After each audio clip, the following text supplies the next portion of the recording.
Hi there, everyone. A good Friday to you. Thanks for joining us here in the Wave Now studio for tonight's live stream, as we call this our extra opportunity to break down some of the day's big stories. I'm Jose Susaya. We're going to jump right in, of course, to perhaps the big story that started in the morning, playing out through the evening, is Louisville Metro Police Department. Well, we've now learned they've named 2 officers involved in the most recent shootings involving an officer over the past few days. Now, we're going to take you to the scene of the earliest of these cases, or the most recent one, I would say, actually.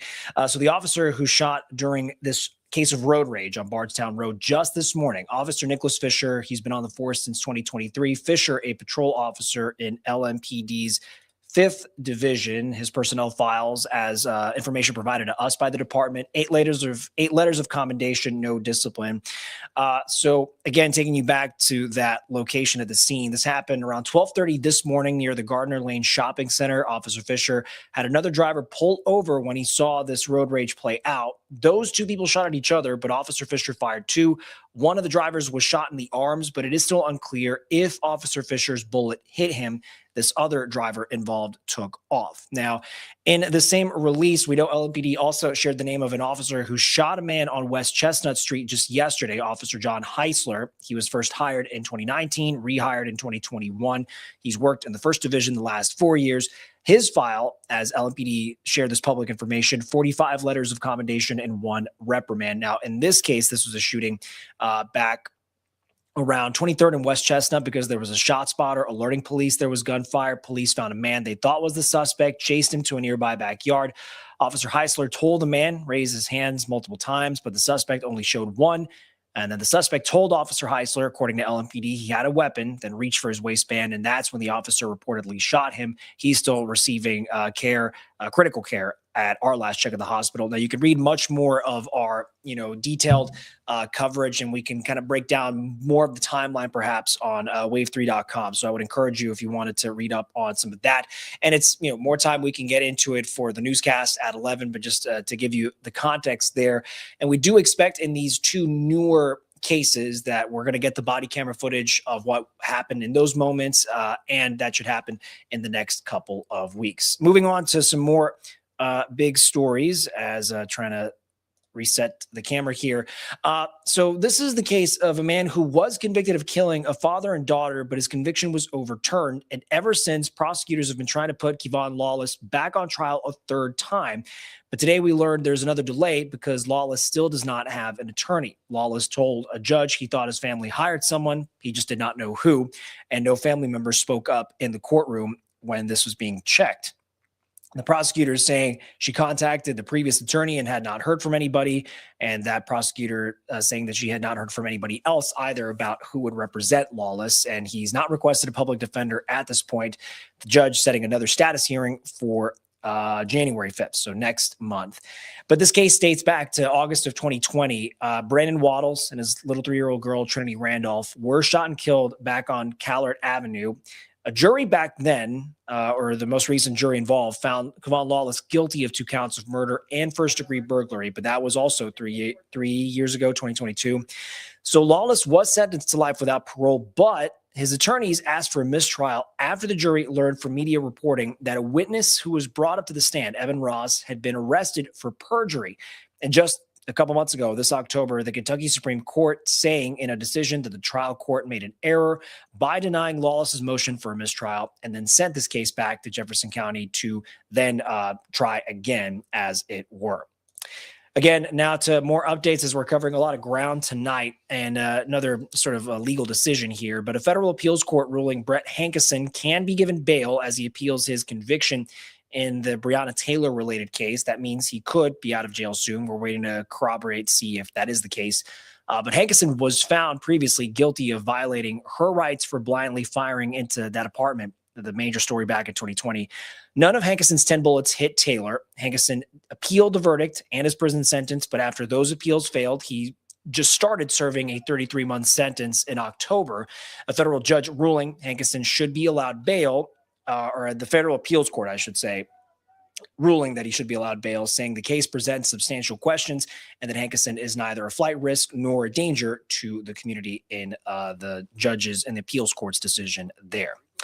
Now, the grandson of a former Jeffersontown mayor is facing his sixth DUI in 2 years. His sixth DUI in 2 years. I misspoke there. But he is out of jail tonight after posting 10% of a $500,000 bond. This comes just a week after a judge refused to reduce that bond because he was citing there was a significant danger to the public. 22-year-old Brock Ruckriegel, again, this is the sixth DUI arrest in 2 years, out on probation from a plea deal prior when he was arrested because he was found passed out inside of a Lamborghini. An LMPD officer saying he and the car smelled strongly of alcohol. His eyes were bloodshot when they found him. Last week, Ruckriegel's attorneys argued to lower that bond from $500,000 down to $25,000, emphasizing that he was accused of the lowest level felony possible. The judge acknowledged that, but said that Ruckriegel's history was too much to overcome. I just cannot in good conscience say that there's really any amount less than what is here right now that would make me feel safe as a driver on these roads, would make just any person in the public feel safe as a driver on these roads. And I'm going to keep on saying. Ruckriegel is now on home incarceration. He's next set to appear in court in February for a probation revocation hearing. Okay. First responders, they're often the calm and the chaos. And you can imagine in likely the story of this last half of the year, if not the whole year, the tragic UPS plane crash that happened 6 weeks ago here in our community. But that was, the epitome of chaos. And MetroSafe operators and dispatchers responded to more than 150 calls, all to some degree talking about the crash in the first 3 hours after it happened. And you can imagine that does take a mental toll.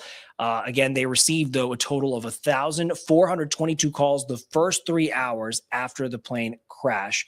But that included all calls, including the ones related to the crash. So we could separate that out. So you're funneling 1,400 plus and 150 of them relating to the plane crash. So for some perspective, the week prior to all this tragedy happening, during a same 3 hour time frame, MetroSafe 911 had only received a total of just under 600 calls. Operators and dispatchers say that afternoon, November 4th, it started like any other, but suddenly tons of calls coming in and then their queue. They say the first were mostly people describing the explosion, seeing a large black cloud, but it was just a matter of minutes after before the workers at MetroSafe learned that the plane, in fact, did crash at or near the airport. You don't have time to be nervous or anxious. You see that and you're like, we got to get to work immediately. There's little to no time for any kind of pause or error to prepare for it. You just jump right into your training that you know what to do, and you just get to work.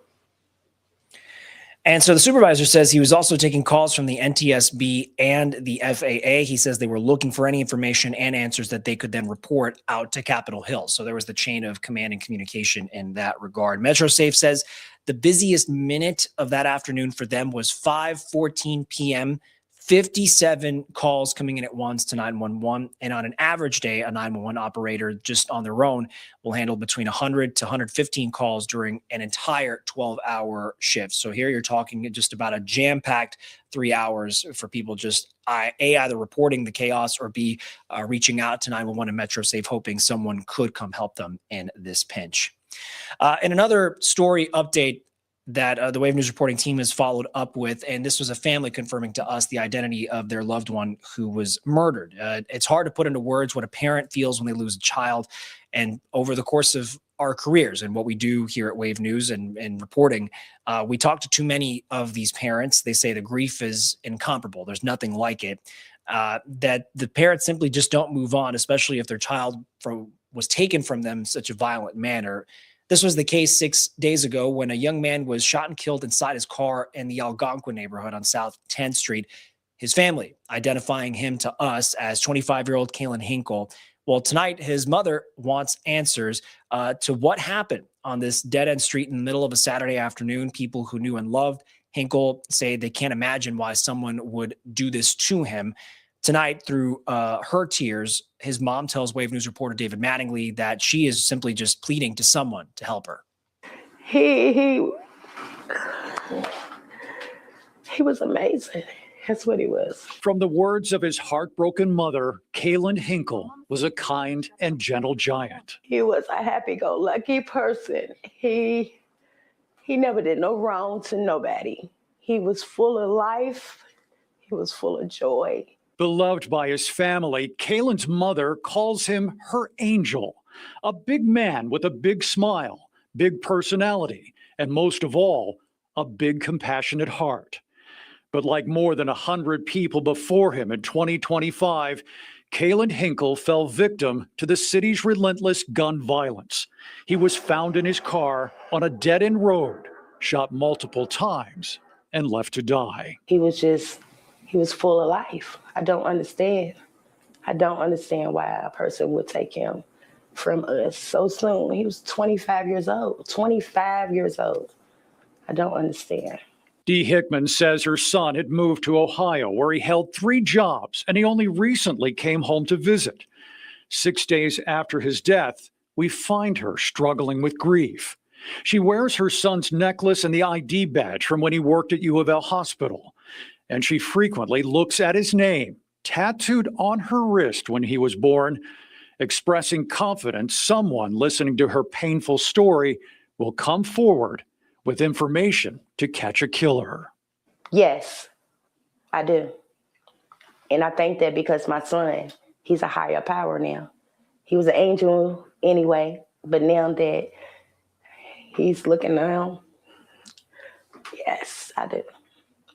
I think it will be solved. I'm positive.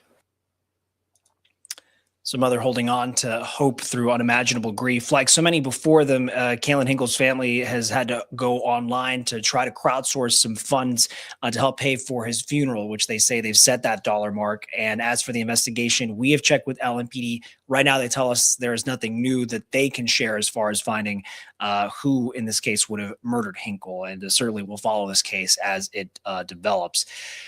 So a little circle back to just what we're about to play for you, or what we're about to, discuss, I should say, as we come back here at the desk on Wave News Extra. But so the context of this latest officer-involved shooting from this morning, it was the second in less than 24 hours, the fourth in the last 30 days, Louisville Metro Police's 10th over the year. And so to that, we had recently this week just discussed body camera footage from the deadly police shooting that was December 4th at an apartment complex on Red Deer Circle. In that case, officers saying a man pointed a gun at police. We also touched on the case of the fourth in this chain was a case on Southland Boulevard, November 22nd. But this Wednesday, we sat down with LMPD Chief Paul Humphrey after the department released the specific Red Deer Circle body cam video. We asked the chief what protocols officers are following when dealing with a situation like the one there. You've seen officers that are willing and able to make split-second decisions accurately based on the information they're faced with. So in that situation, you hear them talking to the victim, trying to get as much information about what's going on ahead of time. And you're taking all of that information that you have available to you in order to make that decision. And those officers were faced with a life and death decision that they had to make in a split second. So coming up after the break, what we're going to discuss is a little bit more of this perspective, and our Meredith Lee going to be here at the desk in the Wave Now studio, sharing parts of her conversation with a now retired LMPD officer about how these protocols, the training has changed ever since he left, and basically right at the beginning of the new millennium in 2000.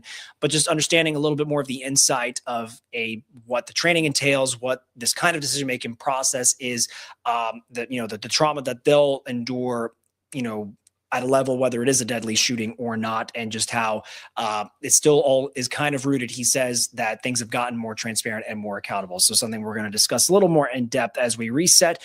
Bring Meredith in for tonight's Wave News Extra. So don't go anywhere. We'll be right back.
evening, folks. Thanks for joining us for this part of tonight's live stream of Wave News Extra. Here we do have our Wave News reporter, Meredith Lee. Happy to have her. And Meredith, Thank you.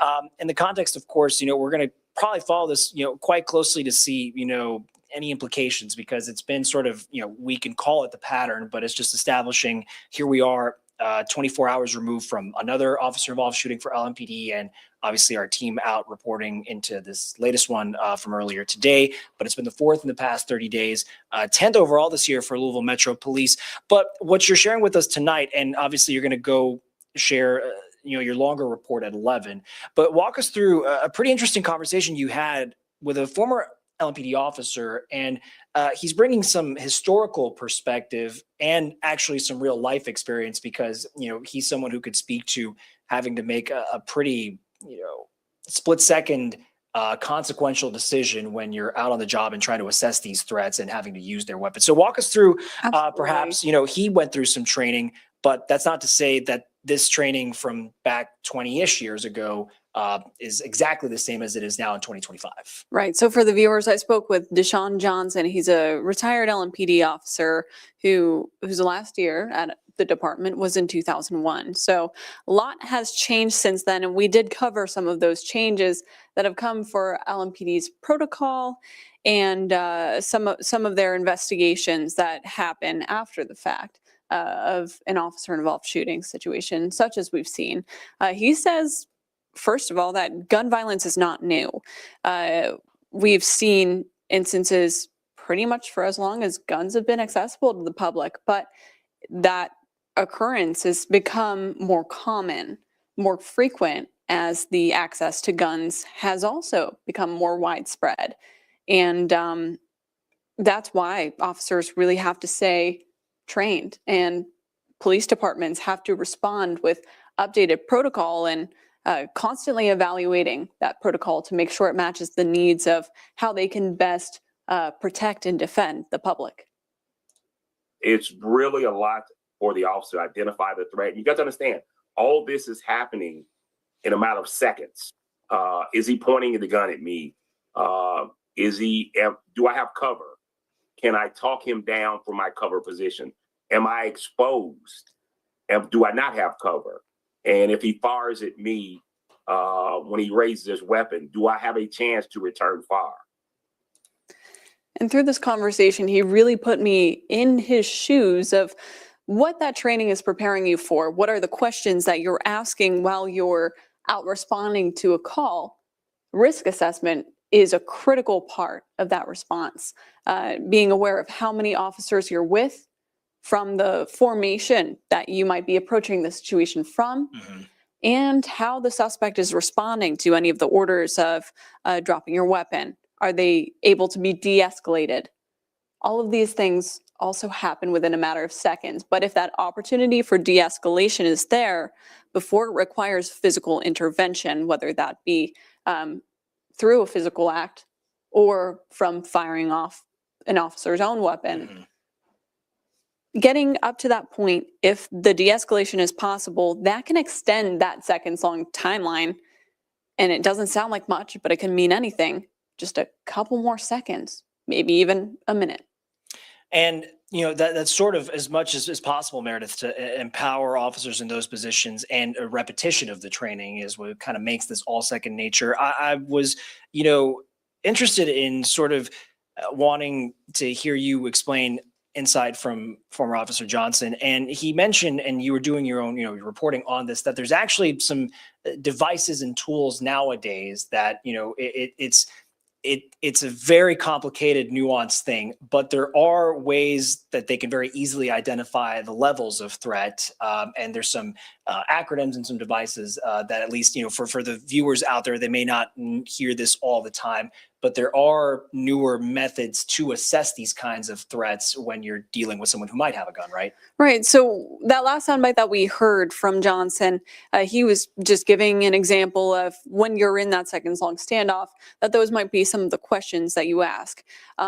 That now has more of a name. LMPD's updated protocol, and I was speaking with them on background about this. They have something called Graham factors and Cooper colors. And those are two tools that they use on the scene and as they're heading into a scene that help them determine the level of risk for their own safety, but also the level of risk on the suspect's behalf and for the immediate surroundings as well. So taking all of those pieces into consideration, having a name and a methodology to it helps to streamline all those questions to be a cohesive list, a checklist, and also acknowledges that the situation can change in levels of intensity that might not require the use of lethal force.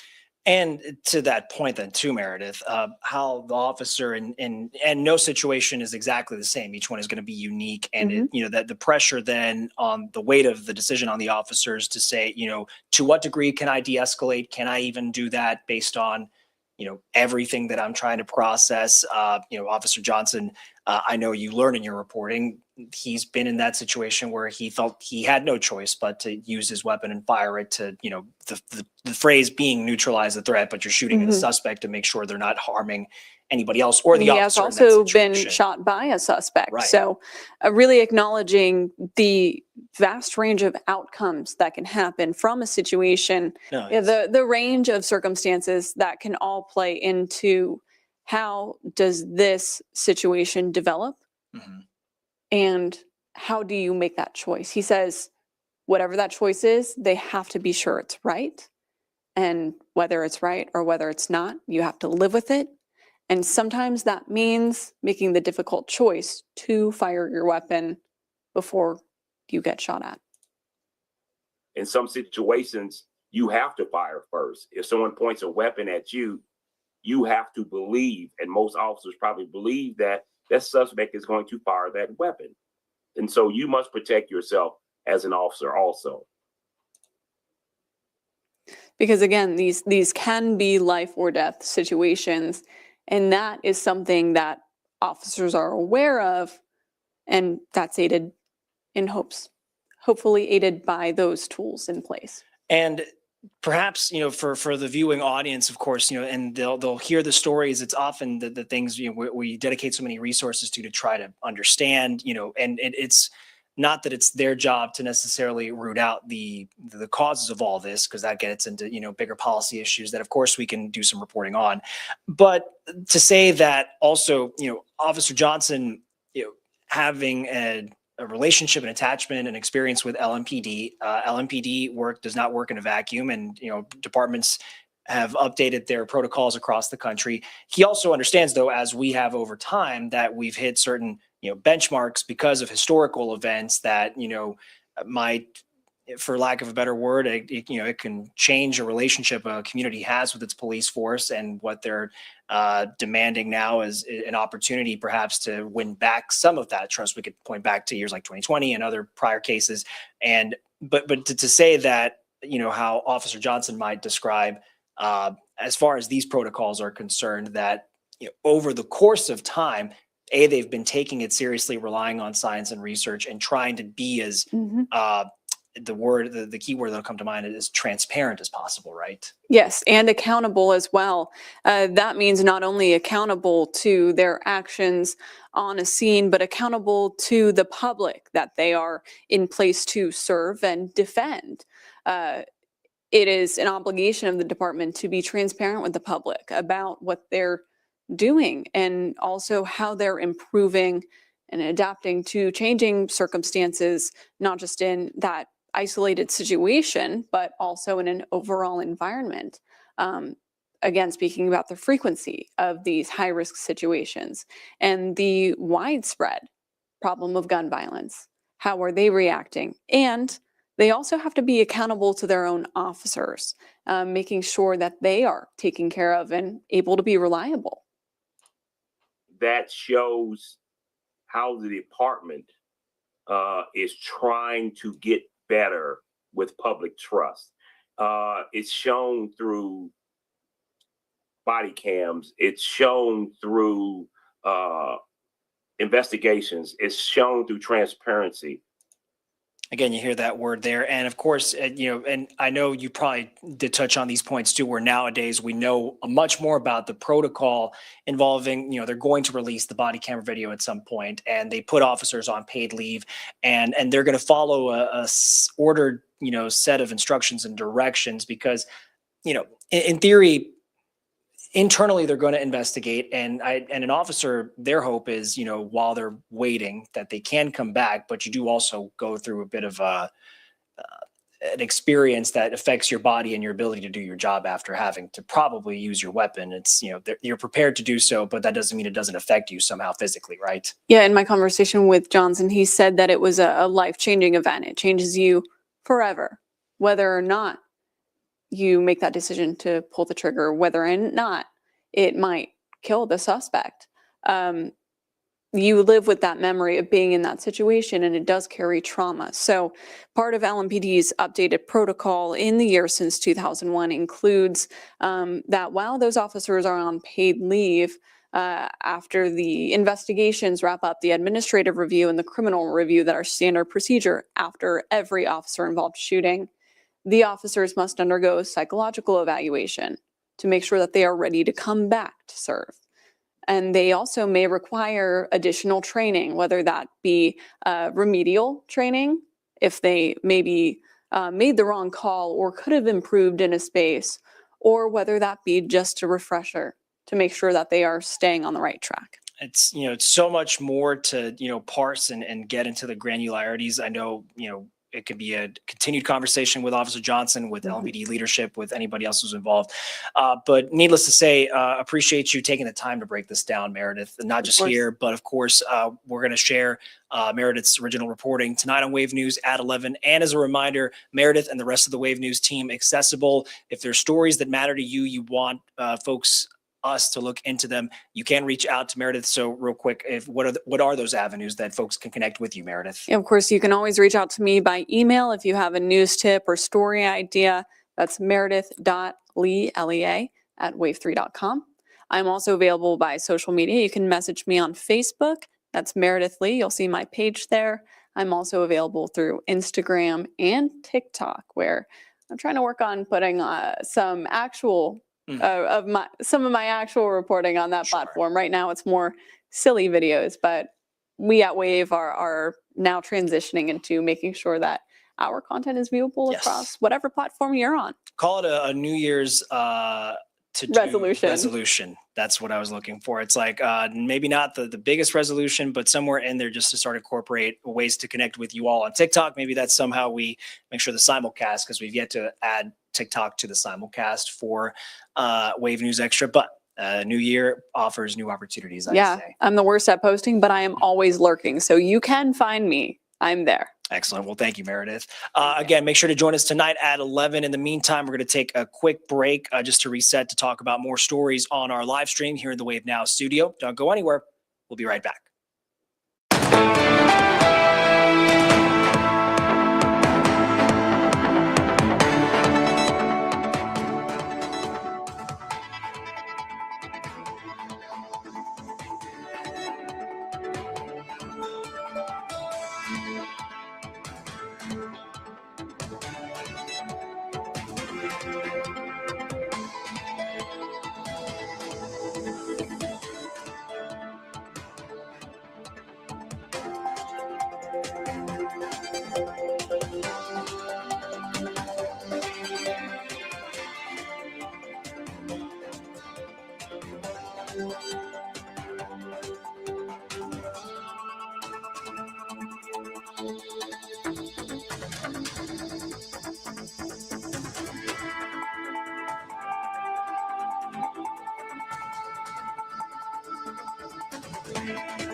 All right, folks, welcome back in. And we do want to appreciate our Wave news reporter Meredith Lee spending some time here with us in the Now studio to go over what, can be an ever expanding conversation, and certainly something that we hope you join us to look a little bit more at this perspective from the retired police officer and what is next in sort of trying to address the larger issue of gun violence. So I hope you join us tonight on Wave News at 11 as we hear just that perspective for tonight's report. More stories to share with you. And the subject matter here is what some call, quote, designer Xanax. It's reportedly being blamed for overdose deaths here in Kentucky. But if the Kentucky Attorney General Russell Coleman says he had anything to do about it, it could soon be restricted as he is describing it. Now, this comes as the Trump administration shared plans to add this drug to the federal schedule of controlled substances. Now, the drug's official name is bromazolam. Coleman says, though, it is being passed off as prescription pills to treat anxiety, insomnia, and seizures. The Kentucky Office of Drug Control Policy reported 48 overdose deaths tied to this designer Xanax back in 2024 involving the pills. If it is classified as a Schedule 1 drug, Coleman says it'll raise more awareness to its high potential for abuse and then empower law enforcement to crack down on the use and perhaps sale of that drug. Coming back here into the studio, now you've likely heard stories of things we've been reporting on week to week, month to month lately. It's been communities actually pushing back against the building of data centers in recent months. One Indiana town, there is a proposed data center moving forward, but it's happening without a vote from the city council to weigh in. And that's because the land is already zoned for industrial use, drawing a lot of friction from neighbors who decided to come to a meeting here. This is in Decatur Township, just south of Indianapolis. This proposed data center involves two large facilities, developers telling the residents this, in theory, could generate more than $20 million a year in property tax revenue, and then, in essence, creating hundreds of jobs. But some neighbors who took to the microphones recently say they still have legitimate concerns. It seems like electric bills are the main point of concern for people. That's really united people across Decatur Township. People have already seen rising utilities over the course of the last couple of years. They can either believe us or not believe us, but we're trying to do the best thing for this community and for us in this project, and hopefully everybody hears that. Now, the project is expected to move to the Development Commission in the Decatur Township and then have a hearing examiner take a look, but that vote is scheduled for January 29th. And a story that came out of a really stunning confirmed news of a fiery plane crash where 7 people were killed. This is an investigation still ongoing in North Carolina of former NASCAR driver Greg Biffle, his wife and 2 children and 3 others all killed. It came in as breaking news yesterday, and here's some images just of the awful tragedy, just heartbreaking. 10 o'clock yesterday morning, the NTSB expected to be still continuing their work. It started today. There's still a lot of unknowns, including who was flying the plane before it crashed. Why did the plane turn around shortly after it took off? Witnesses who were close by saying the plane was flying dangerously low before it did crash on the runway. All we saw from our point of view was the plane nosedive into the ground, a mushroom-like explosion, and we felt the heat.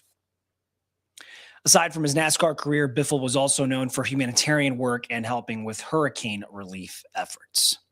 And another piece of national news where an intense manhunt has now basically ended. This was for the gunman investigators believe was not only responsible for this deadly attack, it was a shooting at Brown University, but also the apparent killing of an MIT professor inside of his home near Boston. Authorities are saying that the shooter they believe they were looking for was found dead in a storage unit in New Hampshire, apparently having taken his own life. Reporter Aaron McLaughlin is in Providence, Rhode Island, and at last check, this might be some of the newer information from last night into today of what has been found out and what are the next questions to ask. Hey there, well, authorities have identified the suspect in the Brown mass shooting as 48-year-old Claudio Valenti, a former Brown student. Authorities say they discovered his body in a storage unit in New Hampshire late last night. Authorities allege that following the mass shooting here at Brown, Valenti then drove to Massachusetts where he shot and killed an MIT professor. Authorities say a big break in this case came from a man known as John. According to an affidavit, John encountered Valenti inside the building 2 hours prior to the attack. He followed Valenti outside the building to his rented gray Nissan. Valenti asking him, "Why are you harassing me?" Authorities say it was that gray Nissan that was critical to linking the two attacks and discovering Valenti's body. Authorities are still looking at motive. Back to you. So I have an update there from Aaron McLaughlin, and a story more on the consumer side. This is where we're going to do a quick little pause into just perhaps winding down for the this time of year, looking ahead to the holiday for next year. And by the way, a way that you're connecting with us, possibly if you're not on the Wave Now Smart TV app, but connecting with us on Facebook, YouTube, Twitch, or X. If you're doing it from your smartphone or your smart devices, how often are you checking your phone every day? You're probably not asking that question all the time, but a new report is finding out it is probably more than you think at your first guess. Reviews.org in its survey saying Americans are still checking their phones 186 times each day. So that's roughly once every 5 minutes while they're awake. The report says this year's findings are actually a 9% drop if you compare last year's average of 205 daily checks. It also did look into some other habits, and you're seeing the breakdowns there in different colors and different categories. This is reviews.org finding 40% of people use their phone while they're on a date. More than 60% admit to texting someone in the same room as them presently. Participants were also asked which generation they believed is the one who's most likely to be addicted to their phone, and there was disagreement. But in the end, the categories were that millennials were the number one spot, believed to be the most addicted to phones, followed by boomers, Gen X, Gen Z being the last of the demographic age generation groups in the survey. And despite that, the data holistically looking at the actual screen time spent, the data show that Gen Z had the most daily screen time. All right, what we're going to do here as I come back into the camera here for the Now Studio is a story from our consumer investigative team. This is the Watching Your Wallet series, empowering you to just understand some of how daily finances in our modern lives could be buying that big ticket item. In this case, it is about home prices. And there's a new study out that identifies the most affordable cities for home buyers trying to get their foot into the door. And so with that, as I will come over to try to reset that for you, it is going to be a report from our investigator, Carice Jackman. And as I'll switch the source here to come up and bring that to you. And this is the report right here. Is a goal for many, but with high prices and limited inventory, it can feel out of reach. What does the real estate market look like right now? Right now, it's overall pretty tough for buyers. There's a limited supply of housing and a lot of people looking for housing. And so the sale prices are usually pretty high. John Kiernan, managing editor at Wallet Hub, says many buyers feel priced out. They're basically feeling like they can't afford a house and they won't for a long time. Wallet Hub ranked real estate markets nationwide, looking at where conditions appear most favorable for buyers and sellers. Texas and North Carolina have pretty attractive areas in the country right now for both buyers and sellers. You can get a decent resale if you're a seller, and you can find opportunities to buy if you're a buyer. As affordability remains a challenge, President Donald Trump has recently raised the idea of a 50-year mortgage. Are there pros to that proposal, and are there any cons to that proposal? So the pros to the proposal would be that you could, to some degree, lower the monthly payment that somebody buying a new home would have to pay. The cons, though, are really significant. Here are a few of them. First, interest rates would actually be higher for those 50-year mortgages than for a 30-year mortgage. Daniel Hornog, fellow at the Stanford Institute for Economic Policy Research, says a longer term can mean paying more in interest over time. So if you think about the fact that you're paying interest not for 30 years, but for 50 years, and you think about the fact that each year you're paying interest at a higher rate, that compounds and grows much more quickly than one would expect. With this Watching Your Wallet, I'm Carice Jackman. We always do like to highlight how the Watching Your Wallet series does dive into some pretty important subject matter, I would say, as now I'm trying to make sure I can close this window out and reset some things. Okay, just so we can get to the next story I want to share with you.